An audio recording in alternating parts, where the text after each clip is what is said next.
بسم اللہ الرحمن الرحیم۔ بسم اللہ الرحمن الرحیم۔ السلام علیکم ورحمۃ اللہ وبرکاتہ۔ امید کرتا ہوں کہ تمام پیارے ساتھی خیر و عافیت کے ساتھ ہوں گے۔ دعا ہے اللہ آپ سب کو سلامت رکھے، آپ سب کی دین دنیا کی مشکلاتوں کو آسان فرمائے۔ تو دوستان محترم، ایک بہت ہی اہم ویڈیو کے ساتھ آج میں آپ کی خدمت میں حاضر ہوں۔ خاص طور پر یہ ویڈیو ان پیاروں کے لیے ہے، ان دوستوں کے لیے ہے کہ جو شادی شدہ ہیں، وہ ضرور اس کو دیکھیں تاکہ اہم معلومات آپ کو مل سکے۔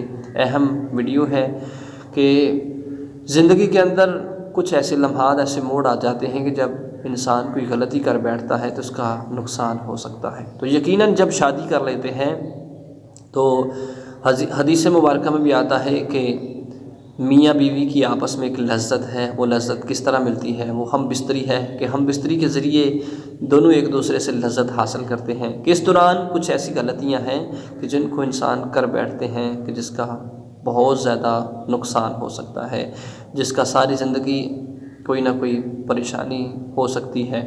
تو دوستان محترم، وہ کون سے ایسے کام ہیں کہ جن سے ہمیں بچنا چاہیے؟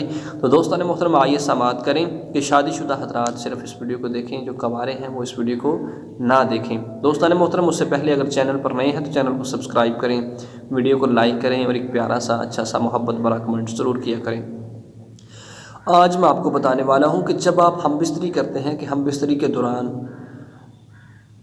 بیوی کا مرد کی شرمگاہ کو دیکھنا اور شوہر کا بیوی کی شرمگاہ کو دیکھنا، یہ بہت ہی غلط کام ہے۔